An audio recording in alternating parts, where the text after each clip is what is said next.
I've been very busy with this M4 Mac Mini.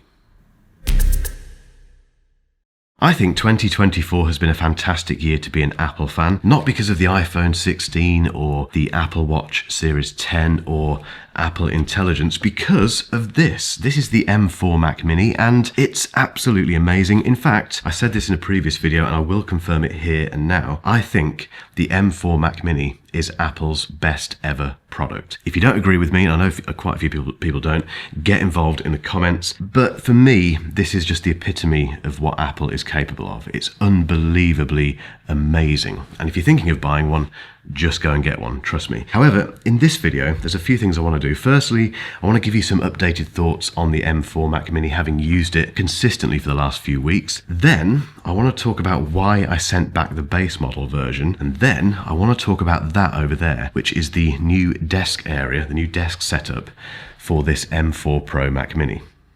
Just a quick word from today's sponsor, which is Plord. The Plord Note and Plord Note Pin are note-taking devices developed on GPT-4 that make AI work for you. If you're like me, I'm at my most creative when I'm on the move or doing something unrelated to work. Ideas often pop into my head at the gym or while I'm on a long drive, and I think, I'll write that down later, but then I never do, and the moment's gone. The Plord Note Pin solves all of these problems. When that light bulb goes off in your head, you simply long press on the device and start talking. That gets recorded and sent to the Plord app, where you can then use GPT-4 to summarize or edit your notes and perform lots of other AI wizardry. Thanks to that strong magnetic attachment, you can wear the note pin in loads of different ways, on your wrist, as a necklace, stuck to your shirt like a microphone. It's portable, it's well built, and you never need to worry about taking it with you. It's just always there. The Plord Note takes things a step further. You get everything the Note Pin can do. You just long press that button and start rambling, but you can also transcribe entire phone calls. Again, we have lots of thoughtful design from Plord that comes in handy here. The Plord Note is so thin that it easily slips into a case, which then attaches magnetically via MagSafe to the back of your iPhone, meaning that once again, it's always with you. The always on mode and 20 hours of recording time means that the Note is perfect for longer conversations or meetings, and this is where the Plord AI app really comes into its own. Your transcriptions are quickly summarized and broken up into digestible chunks with smart segmentation, and there's a range of templates to choose from depending on how you want your recordings to be formatted, no matter the length or the complexity. But what I find most impressive is the speaker recognition software.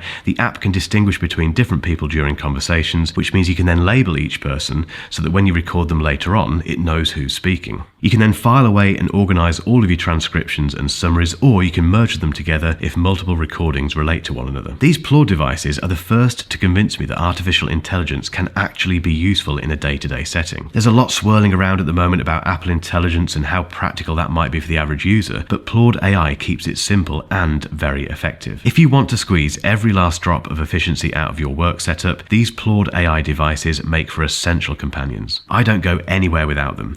Check them out in the link below. Okay, time for some updated thoughts on the M4 Mac Mini. I've been using it constantly in this studio for the last few weeks, and I'm going to start with a negative, I'm afraid. It's not the power button, by the way. The power button doesn't matter, so if you weren't aware, it's there. It's on the underside of the Mac Mini. It doesn't matter, just don't turn it off. The only time I ever turn this thing off is to do these videos, to unplug it from there and bring it over here. Otherwise, it's just turned on all the time. So that isn't the negative. The negative for me, and I'm guessing quite a few other creative users, is the fact that there is no front-facing SD card slot. There's nothing there. Basically, to get one of these into there, I have to use a dongle, which isn't great. For some reason, Apple deems the SD card slot thing a pro feature. So for instance, if you want it on your MacBook, you have to shell out for a MacBook Pro, which is very expensive. If you want it on your desktop Mac, they don't have it on the iMac, they don't have it on the Mac Mini. You have to get a Mac Studio, which again is expensive. And at the moment, at the time of filming, there's no M4 Mac Studio, so it's really frustrating. And I just want, okay, I called this Apple's best ever product, and it is, but it would be even more their best ever product if I could just slot that into there. That's the negative, but that's a silly gripe, really, when we bear in mind that this is so good. It just feels like this is what we've been waiting for since the introduction of the M1 chip way back in 2020. It's, 4 years ago we had that chip, and Apple put it into the existing chassis for the Mac Mini. They did the same thing with the MacBook, not with the iMac, but they did it, they just basically took the old, let's get it. So basically they took this, very old chassis from the Mac Mini and just shoved the M1 chip in there. They put the M2 chip in there a little while later. They didn't put the M3 chip in here. There's no such thing as an M3 Mac Mini, but it's just too big.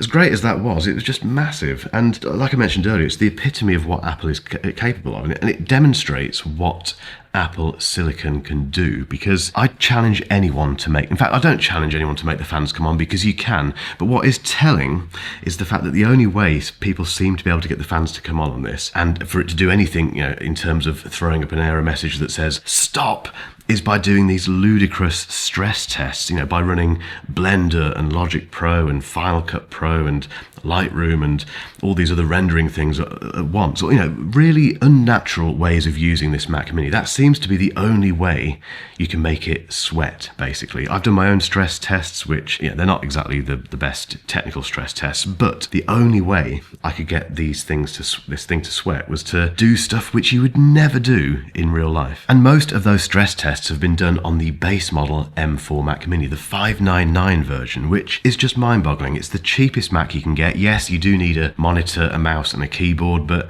if you don't spend too much money on those things, you end up with a very affordable Mac, and the stuff it can do is just mind-boggling. Now, on the subject of the base model M4 Mac Mini, just a very quick confession, I bought both. I bought this M4 Pro version, which cost me £2,899, and I bought the base model version, that 599 edition, because I've built a bit of a reputation for testing out the base model versions of these Macs, and I wanted to do the same with the new Mac Mini. I fully intended on keeping that one as well. The idea basically was to have this as my main production machine in the studio, and then the base model version was going to be a kind of testing machine. I'd made up basically an excuse to keep it. When I did the review, or after I did the review and the benchmarking, the stress testing, I sent it back to Apple, which was the right thing to do, I think. The big question is, could I have kept the base model and got rid of the very expensive M4 Pro version? And the answer is probably yes, because I don't do a huge amount of production work in this studio anymore. There is one thing I'm doing, which I'll talk about in a moment, but in terms of video editing, I don't do it anymore. For the small amount of video editing I do these days, the base model M4 Mac Mini would be perfect for it, to be honest. However, I'm still that sort of Mac guy, that geek who thinks, no, I'll get the most expensive one I can afford just in case. But again, this raises another very important question. What have I been doing with this M4 Pro Mac Mini, and what do I have on that desk over there? Okay, so over there, I'm creating my greatest ever Mac setup. It's very personal to me, so the things that I'm about to show you will be a bit random. Part of the reason they're a bit random is because that desk has two purposes. The first thing is that it's my workstation, so I come to the studio, I work over there. The second purpose it has is a music production area. So I've talked about this for what feels like quite a long time on this channel, but I've got quite a history of making music. You'll never have heard any of the music I've made. It's purely a passion thing for me, but ever since I was a kid I've had a little studio, but I've not really made music for the last 5 or 6 years, so I want to get back into it. I want to build it into this channel, and I'm finally getting there. It's part workstation, part music production area, and let's go through what's on it, because I think it's interesting. So we start with the Mac Mini itself. This is the M4 Pro version. It's got all of the cores spec'd up. It's got 64 gig of unified memory. It's got a wallet busting 2 terabytes of storage. I implore you not to spend too much money on storage on these Mac Minis, because you can just add SSD storage, but I did that for whatever reason. It's plugged in to a studio display, which isn't the most cost-effective way to get an image out of that Mac Mini, but look at it. The combination of that Mac Mini and the studio display is just gorgeous. Apple really knows what they're doing with this. If you'd rather spend less money than what you have to spend on the studio display, I still recommend the BenQ PD something. We'll put a link in the description to the monitor that I recommend in place of that, but I've gone with the studio display on there just because it looks so good. Then in terms of peripherals, I've actually gone back to the Apple Magic Keyboard. I don't really know why. I've got loads of lovely mechanical keyboards in this studio, but there's just something about that Magic Keyboard, again with that setup, that feels right. And it's a nice keyboard to type on. They are decent keyboards, and that's the Lightning version. So not great in terms of recharging it, but who cares? The mouse is the Logitech MX Master 3S.